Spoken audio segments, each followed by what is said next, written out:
Welcome students. This is your civics class and I am your teacher. Here we are going to start chapter 1 and part 1 of this video. Understanding diversity is your first chapter. Diversity यानी विविधता से हमारा क्या आशय हो सकता है, इससे हम क्या समझते हैं। डाइवर्सिटी यानी विविधता से हमारा मतलब है कि अलग अलग तरीके के लोग जब एक साथ मिलकर रहते हैं तो उसे डाइवर्सिटी कहते हैं। जैसे साउथ के लोग अलग तरीके के रहते हैं, अलग तरीके के भोजन करते हैं, अलग उनका कल्चर है, अलग तरीके की भाषाएं हैं। ठीक वैसे ही वेस्ट यानी कि गुजरात साइड में लोग अलग तरीके के रहते हैं, उनकी भाषाएं, बोलचाल सब कुछ अलग है। ठीक वैसे ही ईस्ट में यानी बंगाल, त्रिपुरा, नागालैंड, यहाँ के लोग अलग अलग तरीके से रहते हैं। ठीक वैसे ही नॉर्थ में और हम सब मिल कर के एक ही देश, एक ही राष्ट्र यानी भारत में रहते हैं और उसी से आता है यह शब्द विविधता। जब हम सब मिलजुल करके एक साथ रहते हैं उसे कहते हैं यूनिटी इन डाइवर्सिटी। हम सब अलग अलग होते हुए भी एक हैं। Diversity in India. India is a country of many diversity. We speak different languages, have various types of food, celebrate different festivals, practice different religions.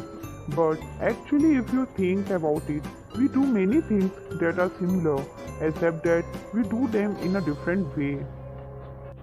Bharat में विविधता। भारत विविधताओं का देश है। हम विभिन्न भाषाएं बोलते हैं, विभिन्न प्रकार का खाना खाते हैं, अलग अलग त्योहार मनाते हैं और भिन्न भिन्न धर्मों का पालन करते हैं। लेकिन गहराई से सोचो तो वास्तव में हम सब एक ही तरह की चीज़ें करते हैं, केवल हमारे करने के तरीके अलग हैं। How do we explain diversity? A little more than 200 years ago, or long before the train, aeroplane, bus or car became a part of our lives, people traveled from one part of the world to another, in ships, on horses or camel, or on foot. हम विविधता को कैसे समझें?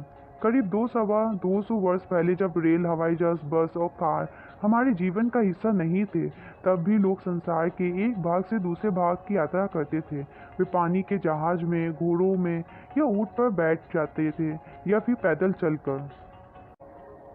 Often they went in search of new lands or new places to settle in, or for people to trade with, and because it took so long to travel, once they got a place, people stay there often for a long time.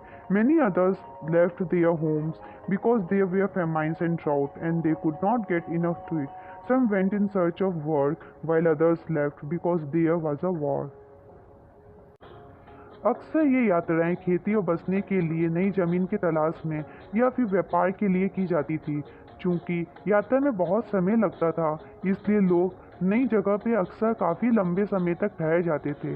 इसके अलावा सूखे और अकाल के कारण भी कई बार लोग अपना घर बार छोड़ देते थे। उन्हें जब पेट भर खाना तक नहीं मिलता था तो वे नई जगह जाकर बस जाते थे। कुछ लोग काम की तलाश में और कुछ युद्ध के कारण घर छोड़ देते थे। Sometimes as they begin to make their homes in new places, people begin to change a little, and at other times they manage to do things in old ways. So their language, food, music, religions became a mix of old and new, and out of this intermixing of culture come something new and different. लोग जब नई जगह में बसना शुरू करते थे तो उनके रहन सहन में थोड़ा बदलाव आ जाता था। कुछ चीज़ें वे नई जगह की अपना लेते थे और कुछ चीज़ों में पुराने ढर्रे पर ही चलते रहते थे। इस तरह उनकी भाषा, भोजन, संगीत, धर्म आदि में नए और पुराने का मिश्रण होता रहता था। उनकी संस्कृति और नई जगह की संस्कृति में आदान प्रदान होता और धीरे धीरे एक मिश्रित यानी मिली जुली संस्कृति उभरती। The history of many places shows us how many different culture influence have helped to shape life and culture there. Thus, religion became very diverse because of their unique history. अगर अलग अलग क्षेत्रों का इतिहास देखें तो हमें पता चलेगा कि किस तरह विभिन्न सांस्कृतिक प्रभावों ने वहाँ के जीवन और संस्कृति को आकार देने में योगदान किया है।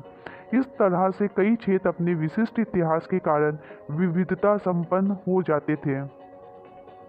Similarly, diversity also comes about when people adapt their lives to the geographical area in which they live.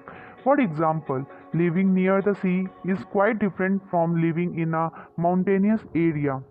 ठीक इसी प्रकार लोग अलग अलग तरह की भौगोलिक स्थितियों से किस प्रकार सामंजस्य बैठाते हैं उससे भी विविधता उत्पन्न होती है। उदाहरण के लिए समुद्र के पास रहने में और पहाड़ी इलाकों में रहने में बड़ा फर्क है। Not only do people have different clothing and eating habits, but even the kinds of work they do are different.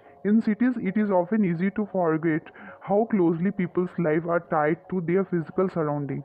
This is because in the city, people seldom grow their own vegetables and grain. Instead, they depend on market to buy all the food and other goods that they need.